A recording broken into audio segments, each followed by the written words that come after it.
Hello guys, I am your host Prasad. Welcome to this video. I hope you guys are doing well. In this video, we are going to discuss about arrays in Kotlin. We know that array is a data structure that holds a fixed number of values of same type or its subtypes. In Kotlin also, we have the concept of array, and to create the array, we have various ways. This is just one example where we are creating array by using arrayOf inbuilt function. As usual, the array has values as well as indices. Same is applicable in Kotlin as well. So to create array in Kotlin, there are various ways. These are the functions available to create the Kotlins. And each of these function accept variable length of parameters. We are going to discuss this practically. So we have arrayOf function, arrayOfNulls, emptyArray, byteArrayOf, then shortArrayOf, intArrayOf, longArrayOf, ubyteArrayOf, ushortArrayOf, uintArrayOf, ulongArrayOf, ufloatArrayOf, doubleArrayOf, charArrayOf, and booleanArrayOf. So these are the functions using which we can create the array. There in Kotlin we also have array as a class, and these classes and their corresponding constructors can be used to create the array object. All right, so we have array of type C. So basically this is a generic class which creates array of objects. So array of objects can be anything. It can be array of integer, float, double character, boolean, string, product. Let's say product is a user defined class, or passenger details, anything. Okay, whereas byteArray, shortArray, intArray, longArray, ubyteArray, ushortArray, uintArray, ulongArray, floatArray, doubleArray, character array, and booleanArray, these functions basically creates array of primitive types. All right, so let's discuss this concept practically in Android Studio. To understand this concept, I have already created around 6 to 7 different files, and let's discuss each of these function in detail. So first function is by using arrayOf function. So Kotlin supports variable length parameter functions, and arrayOf is one of such function. So array1, array equal to arrayOf. Now whatever parameters you pass over here, it becomes the array of that type. For example, if I am passing integer numbers, so 10, 20, 45, 67, 41, then 53. Now in this array, we have the 6 elements, and all the elements are of type integer, and hence this array will be considered as array of type int. If you try to hover mouse pointer on that, you can find that compiler has identified its data type as integer array. So it's going to be array of type integer. Similarly, we can create array of val array1 equal to. Here I'm going to create array of strings. So array of strings, for example, Kotlin, Android, Google, then Firebase, and app. Now if you consider all the values in this array of are nothing but are nothing but string type of values, and hence the data type of this array will be considered as array of type string, right? Array of type string. So likewise, we can create array of float, array of character, array of boolean, short, long, float, double, anything. All right, so this array basically is a generic class, and whenever you create the array, whenever we use array of function to create the object of array, it basically creates a object of this array generic class.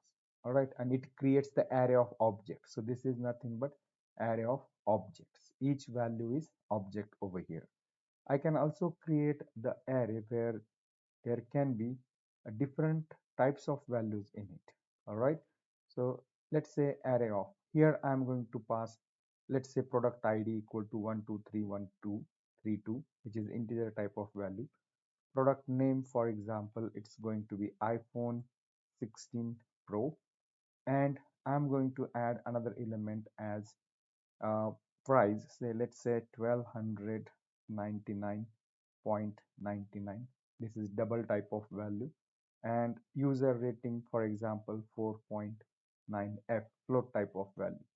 So in this case, this is also perfectly fine that you can have array in which elements can be of different types. So in this case, the question is, what is the type of this variable? What is the type of this variable?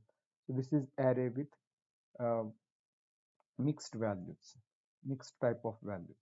So in this case, the data type of this array is going to be array of type any. Array of type any. So basically in Kotlin, there is a data type called as any, which is somewhat similar to object class in Java. Like in Java, we have object as a parent class of all the classes. Exactly in the same way, in Kotlin, we have a data type, we have a class any, which is parent class of all the classes. And hence it is perfectly fine to create array with different types of values in the array. All right, fine.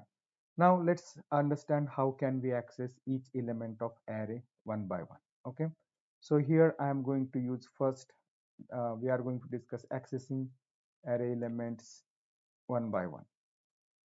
This is very common requirement. We have to iterate over the array elements one by one. So first approach is going to be indexed approach. So in indexed approach, we will use for loop. So for I in index starts with 0 dot dot array dot size minus 1. All right. So here I am going to create one range, and using that range we can access the array elements. All right. So println array elements using indexed approach. And here I will simply write it println array of I. All right. So as you know that instead of, I want to have a range which is basically from 0 to array dot size minus 1. So instead of writing like this, I can also write like this: array elements using indexed approach, but using until okay. So same thing that we have written in the previous case in I for I in 0 until array dot size. The meaning of this loop and this loop is the same one. There is no change. All right. Let's say println dollar array of I. So output is going to be same. Only thing is, instead of using 0 dot dot array dot size minus 1, we are using until keyword over here. If we run, we will get the same output.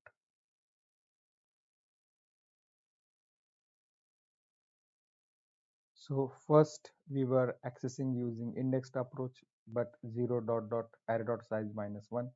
Second, we are accessing it by using until loop. All right. There is another approach to access array elements, so which is called as for each approach. So when this approach is useful, basically whenever you just want to iterate over the array elements and index is not important, in that case you can simply write for n in array. So basically how it is going to work. So this for loop, in the first iteration, for example, this is our array, right? This is my array. So in this array, I'm just adding it over here for our reference. So in my array, the elements are like this. So in the first iteration of this for loop, n will be equal to 10, Then in the next iteration of this array, value of n will be equal to 20. In the next iteration of this for loop, value of n will be 45. In the next iteration, value of n will be 67. In the next iteration, value of n will be 41. In the next iteration, the value of n will be 53. So this is how you can access the array elements by using for each approach. All right, and here I am going to simply write println n. So important point to understand over here is we can go with this approach when index is not important. Okay, and when index is important, we should go with uh, the previous approach. All right, so in the next okay, let's print this one for our understanding. Println printing array, okay, array elements using for each approach. All right, so again output is going to be same, output is not going to change, but this is just another way to access it. Okay, array elements using for each loop.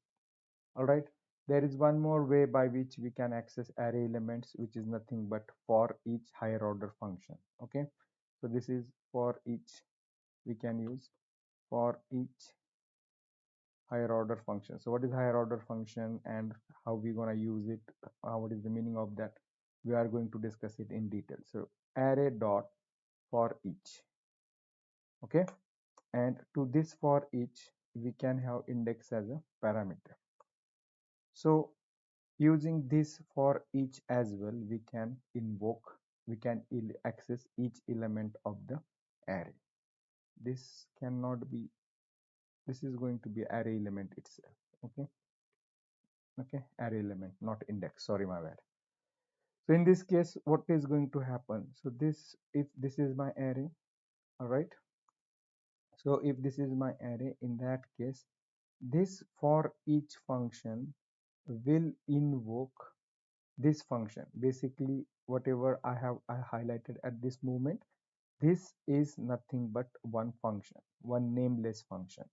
So this function will be invoked for each and every element of this array one by one inside this for each function.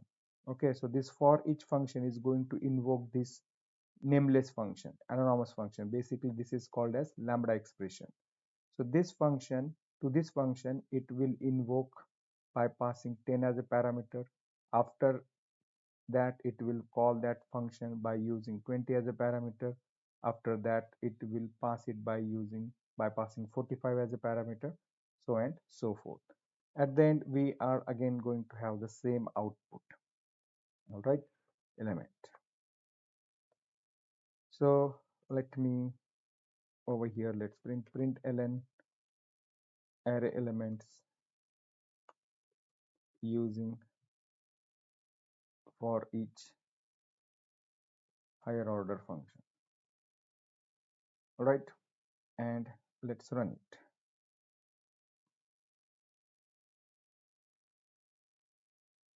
So here we go, again output is going to be same.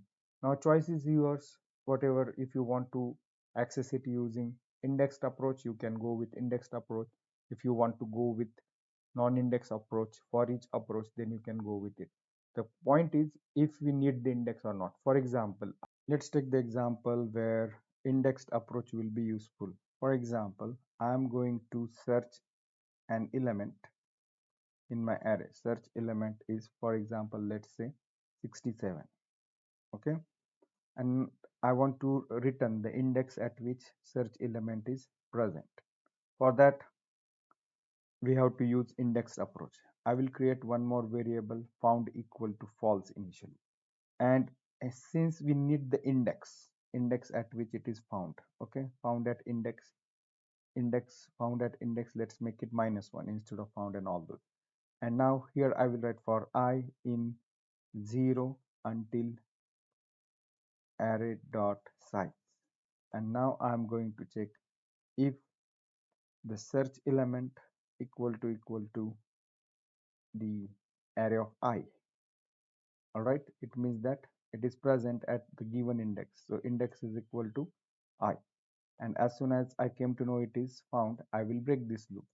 And at the end of loop, I will check if index is equal to -1. It means that println dollar search element is not found in array dollar array dot join to string. Else we will write println search element is found at dollar index in array, so and so forth. So in this case, index is important, so we have to go with index approach. If I consider another example where I want to find maximum, that is greatest element from this array, in that case what I can do, I don't need indexes over here, right? So I just wanted to know what is the greatest value. So here I will write for I, for n in array, okay, for each approach. And I'm going to check if n is greater than previously assumed max. It means that the n is the new value of maximum. And finally I can print it. So greatest number from dollar array dot join to string is dollar max. All right, so it totally depends on the requirement, if you want to access it using indexed approach or if you want to access it using for each approach. It's totally depend on the requirement. Let's run the program and we will have the output. All right, so here we got 67 is found at this index 3, so 0 1 2 3.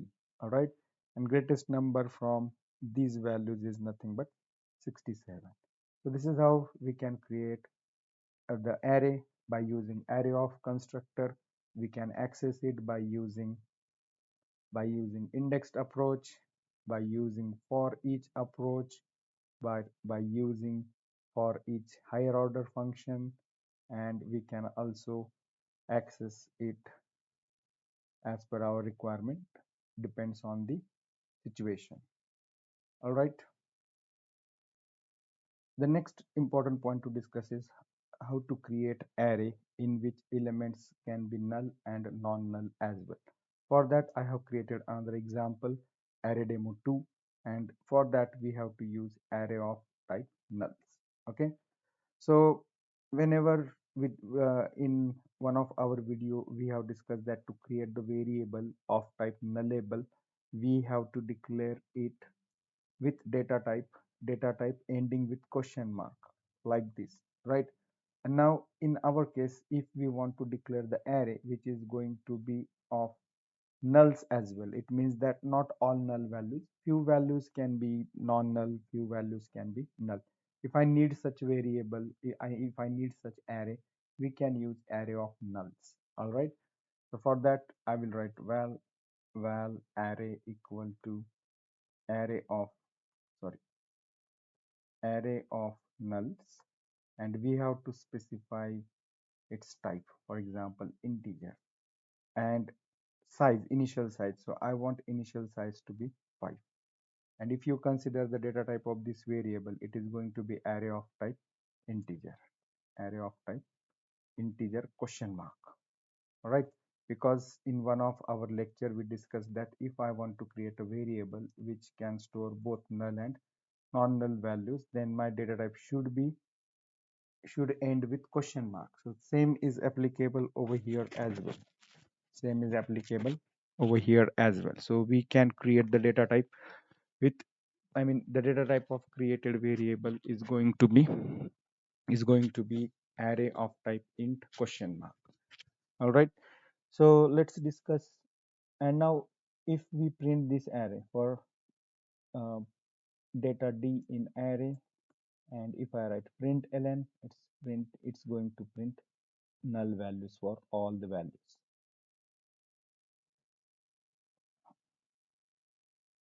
All right, but if I want to assign some value to the any of these variables, so array of 3 equal to, for example, 77, and let's say array of 1 is equal to 20, and then if I write println modified array is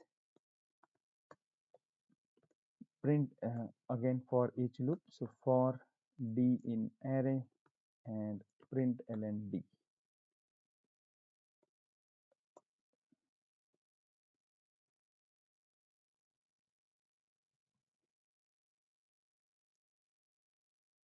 All right, so initially you can create the array where all values can be null, and later you can store the values of your choice. And this is important. Sometimes we just have to create the empty array without any values, so at that time we can create it with all the null values and then modify the result, modify the array elements as per our requirement. All right, so this is about creating array of nulls. So array of nulls can be created for int data type, not limited to int data type. Okay, in the next example we are going to check how we can create empty array. So in Kotlin it is perfectly fine that you can create the empty array. Okay, equal to empty array, an empty array of type int, whatever it is. Sometimes we need, if I write this println array is,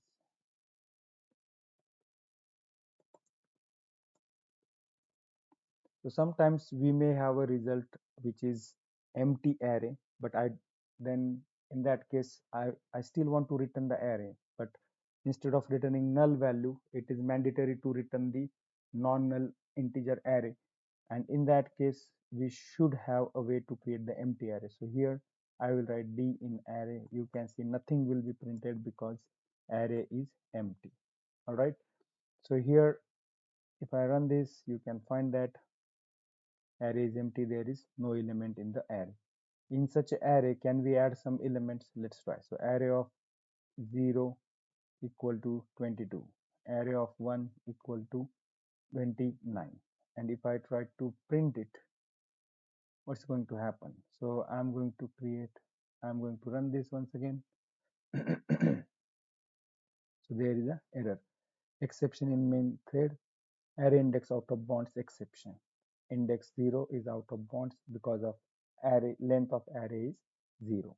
So empty array, then what is the use of such array? It's quite simple. You may have some function, from that you should return some array, but at the moment the result is empty array. It's not going to be any empty, it's not going to have any elements. For example, intersection of two sets, so it can be empty array. So for that reason you can return the empty array as well. So far the arrays we created, these were the array of objects. All right, so in this example we are going to discuss how to create the array of primitive types. Now you must be wondering what is the difference. So let me clear you. Whenever you create the object of, let's say if I'm creating the array by using something like this, val array equal to array of type integer, okay, equal to array of 225577998899. So the data type of this is nothing but, if we think from the Java perspective, from Java point of view, this data, this array will be considered as type of integer array. All right, which is nothing but array of integer objects.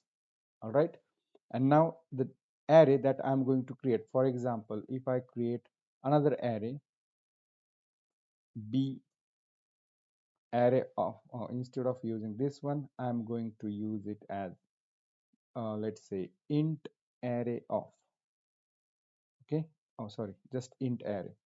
So it's going to be int array of same elements 22 55 77 88 99. But from the Java perspective, when the bytecode is generated, it will be the array of type integer, okay, which means that from the Java perspective it is array of int type, array of int type, okay, that is int primitive types.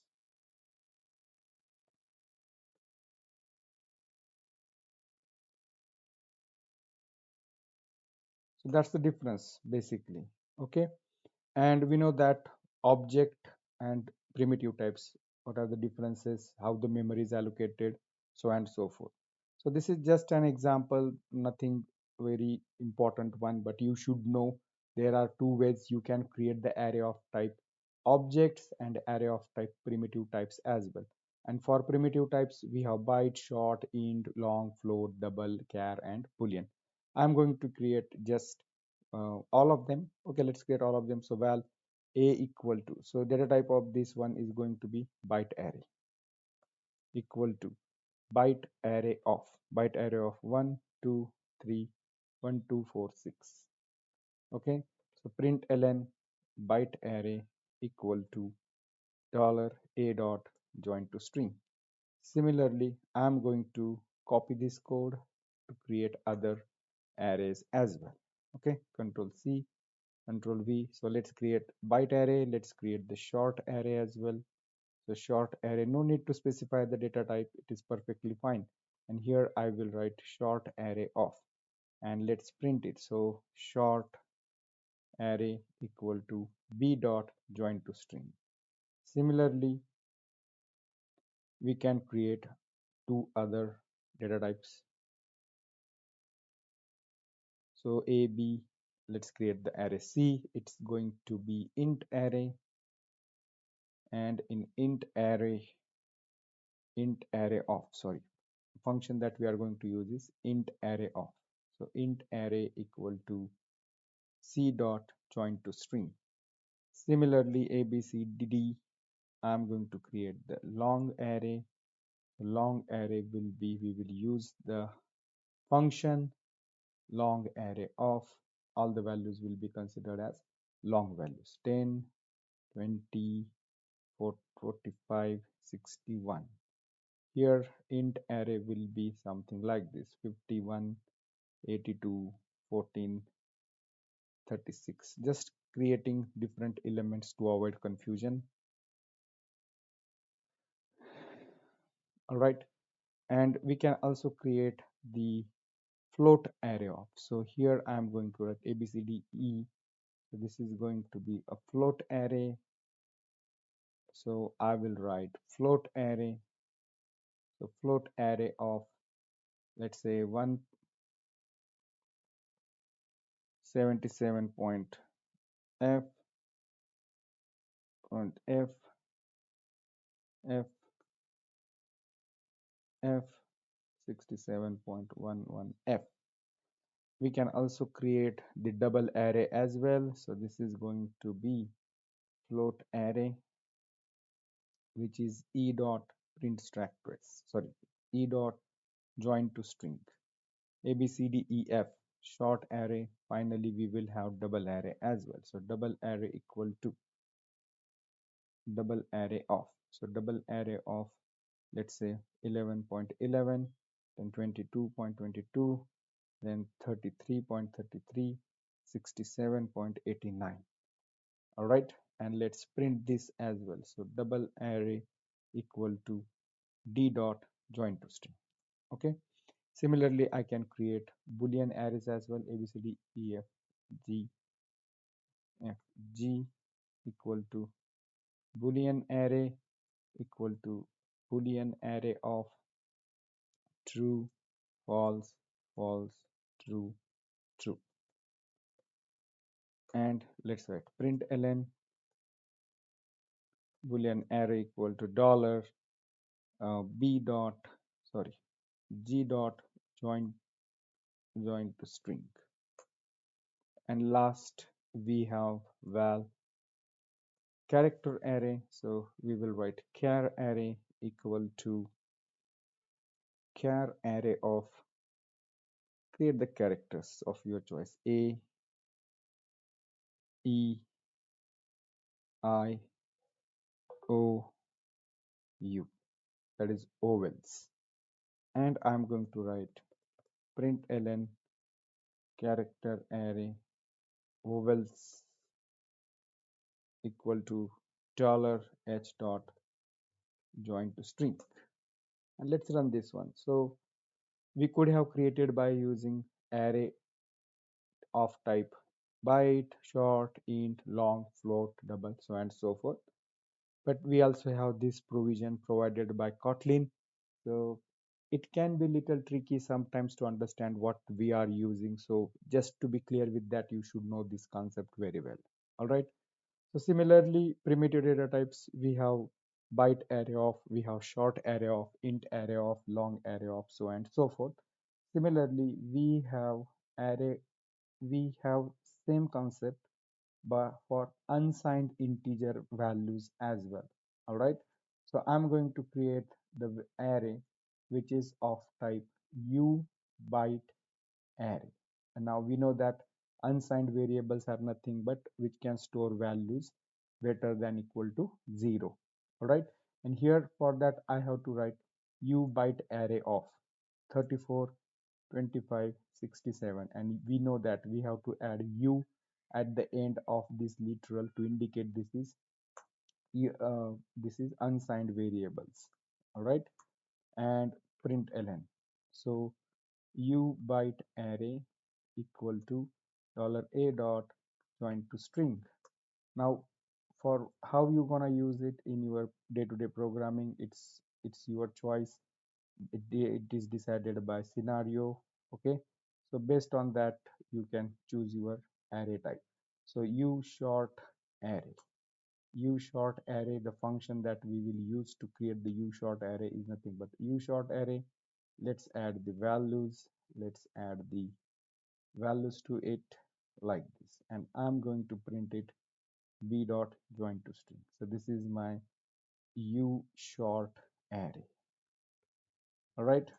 Then val c equal to u int array. So here we should have all the elements greater than 0, 0 or greater than 0. u u println.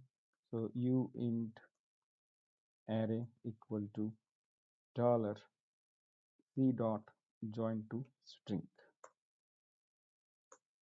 Val d equal to u long array, so equal to ulongArray of 89. So to indicate it is long, we have to put L over there. Then what is the problem here? ULongArray of, oh yeah, we have to put U over there. Very wrong, big values. We have to put long values over there, and we can print it. Println ULongArray equal to $d dot join to string.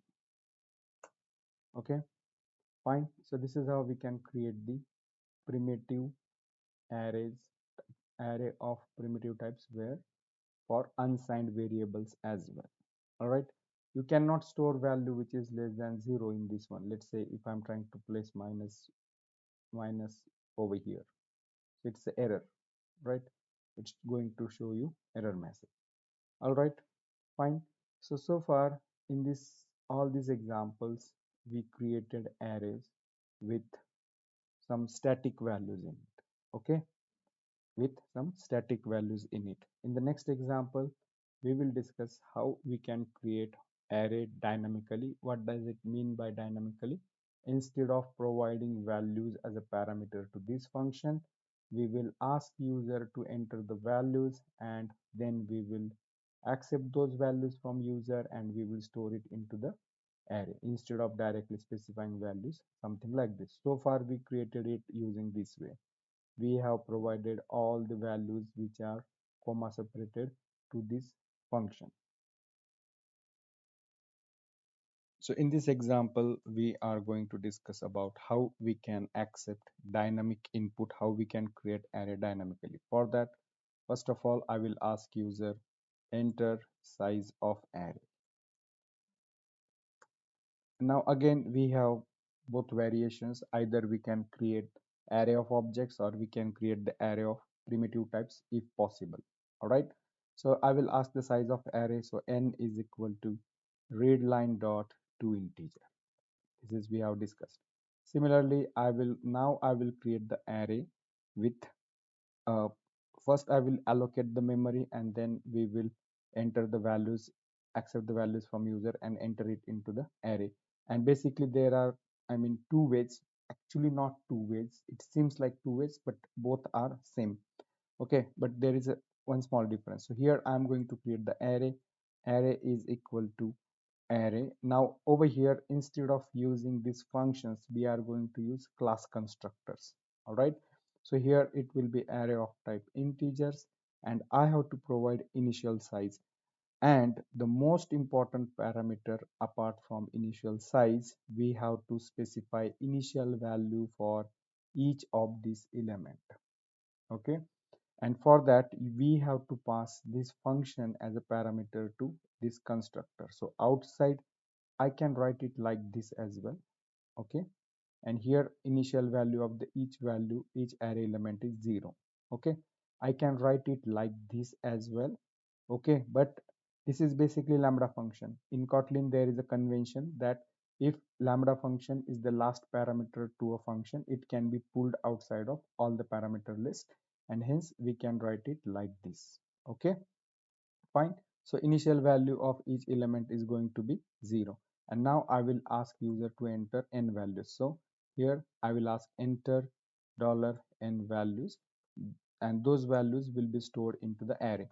And now I should use index approach, because I have to iterate over each element and I have to store element at particular index. So here I am going to write I in 0 until n, or array dot size, both are fine. And here I am going to write array of I equal to read line dot to integer. All right, so this is how we will ask user to enter the size of array. Then we will use a constructor to allocate the memory and provide initial value to each and every variable of the array. So initial value for each and every variable is very important. It's very important. In Kotlin we know that anything whatever we declare cannot be without initial value, and hence it is required over here. All right, and now once you got the input from the array, you can perform any operations that you want. For example, I am going to find sum and average of this array elements, so I will iterate over this array. So in this case I don't need uh, index approach, I can go with for each approach. So for num in array ar, I am going to simply write print, I'm going to find sum plus equal to num, and to find the average I will need average is equal to uh, sum divided by n, and this needs to be converted to the float. So dot to float, and this will also be converted to float, so that we will get the precise answer. So print ln dollar sum of array elements equal to dollar sum, and print ln sum of average of array elements equal to dollar average.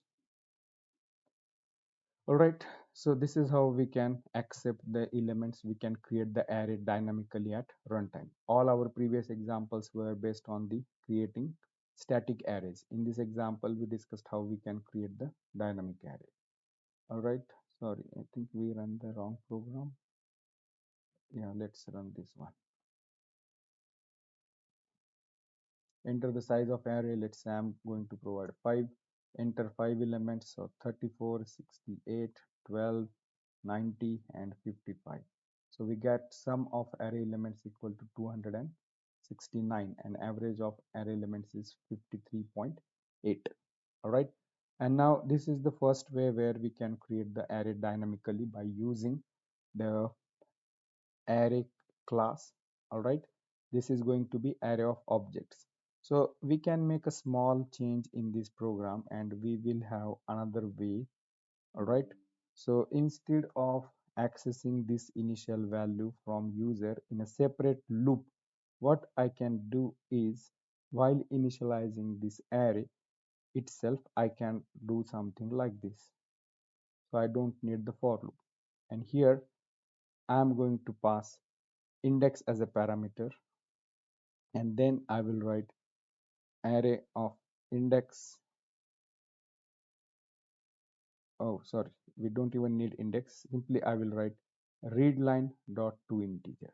So in the previous example, in the previous way, initial value of each of that array element was sent to 0. But now instead of setting it to 0, I'm asking user to enter that value and store it at the corresponding index. So how it is going to work? So this block of code will be executed for array of 0, array of 1, array of 2, array of 3, array of 4, so on and so forth, array of n minus 1. Okay, and we don't need this for loop anymore now. All right, so this is how we can create the, we can initialize array elements. No need to specify initial value, directly we can accept it from the user and store it. Let's run it. Same output is going to be same, there will be no change. So enter the size of array, let's say 5. Enter 5 values: 23, 65, 12, 78 and 26. So we got the output. All right, so this is how we created the array of objects of.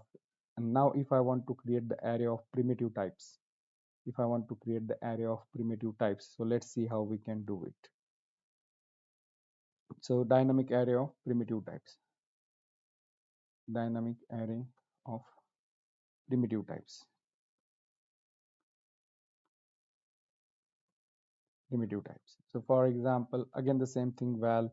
Okay, before that let's ask user print ln, or just print enter size of array, enter size of array. So val n equal to readline dot to integer, and here I am going to write print ln enter a dollar n elements of array, and for that I will create the object val array equal to, I'm just going to explain example of int array. And for this we have the constructor. So int array, here we will pass the initial size of the array. So size of the array is suppose dollar, so that is n, and initial value of each and every element. So read ln dot to int. Similarly you can create the byte array, short array, float array, double array, boolean array, char array, anything. All right, and now we can perform whatever operation we want to perform on this one. For example, I want to find the greatest number from this array. So where max is equal to, I'm going to assume integer dot mean value.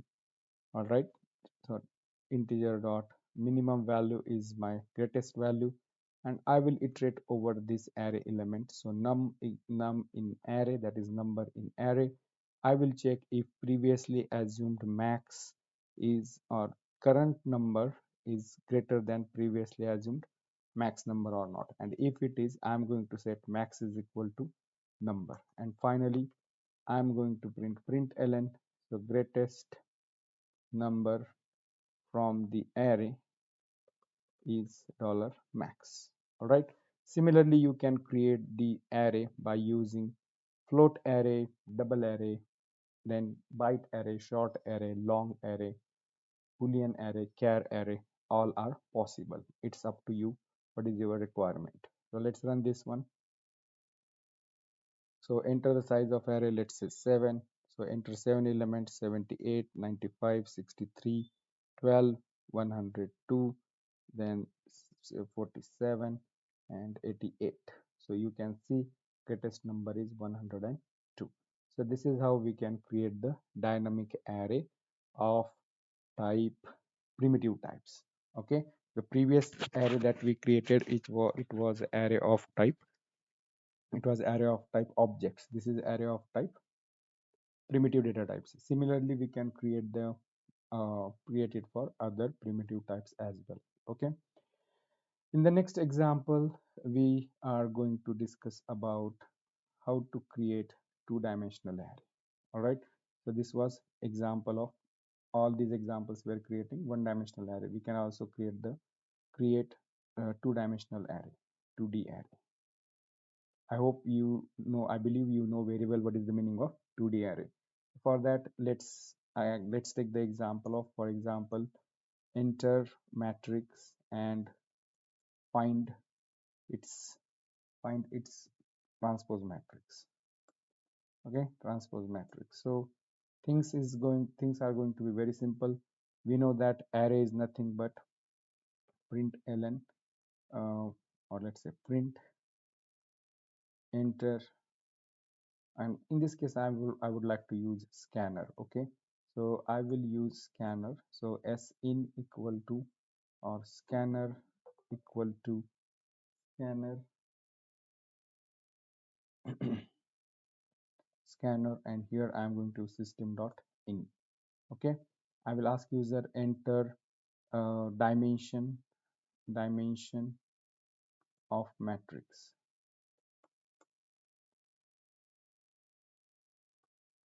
and of matrix, that is number of rows and number of columns in matrix. So val row equal to scanner dot next integer, val number of columns equal to scanner dot next integer.